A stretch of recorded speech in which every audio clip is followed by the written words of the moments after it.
Members of the press gathered outside a heavily guarded Cairo courthouse as 3 Al Jazeera journalists jailed in Egypt appeared in court today for the first time since their arrest. Peter Gresti, Mohammed Fahmy, and Bahir Mohammed were brought before a judge in a cage.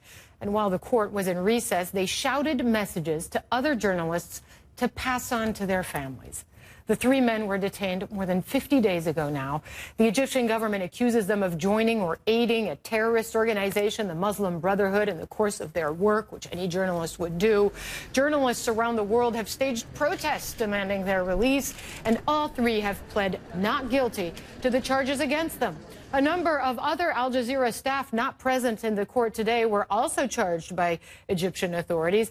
One of them is Sue Turton, a reporter for the network, and she joins me now from London. Sue, we've spoken before about this case. What's the latest that you've heard from your colleagues with regards to their case today in Egypt?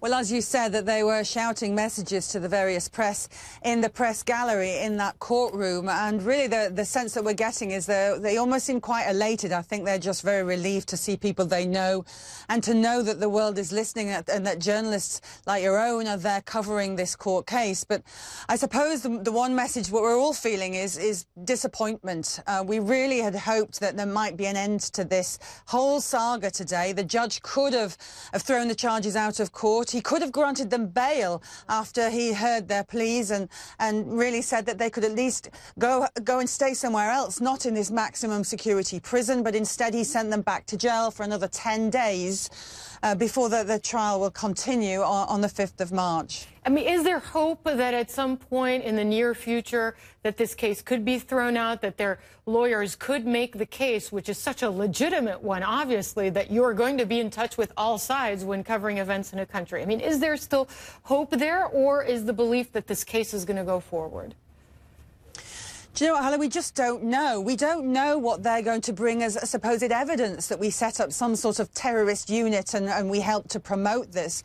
We don't know what the general prosecutor is going to put before the court. So far, all our lawyers have been given is some transcripts from some of the interrogations that the 3 have been put through as they spent all this time in prison. But we're not really sure what they're going to put forward as evidence because we just can't see how they can prove that we did what we're accused of. We just see it as completely baseless, and it's not something that a lawyer could ever even try to prove in court. And some of the messages I understand that were sent out from Peter, the reporter, speaking through a journalist to his brother, Mohammed Fahmy, promising a big wedding to his fiancée. It's heartbreaking hearing that, coming from a cage, having to send messages to your family through journalists gathered there. But we've been talking about this case for weeks now, and there's the prominent campaign that I've seen in many places, the Free AJE staff, hashtag Free AJE staff. Do you think it's in any way putting pressure on authorities? Well, we do know from the messages that they were shouting in court, they were saying, keep up the support, keep up the pressure. And it does seem that they were put into a jail cell a couple of weeks ago together, that might have been a direct result of there being this huge global support. And we're so grateful for everybody for making such a noise, not just about our guys in prison. And also we've got an Al Jazeera Arabic correspondent who's been in prison for 190 days since he was arrested last summer.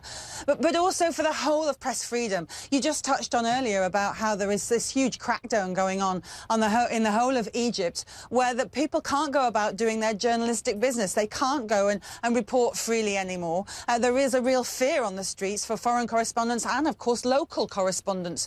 We're not really seeing any kind of domestic media speaking out against the government, the military-backed government, anymore. People have a right to know. People in Egypt have a right to know what's going on, and certainly people all over the world. And I think maybe people should recognise that they need journalists. They need journalists on the streets of every country, and freedom of the press is in paramount importance if a country is going to move towards democracy. And we'll continue to try sending that message as often as we can. Sue Turton, Al Jazeera correspondent, many thanks for appearing on the program today. And by the way, we invited the Egyptian government onto the program to give us its view, and it declined.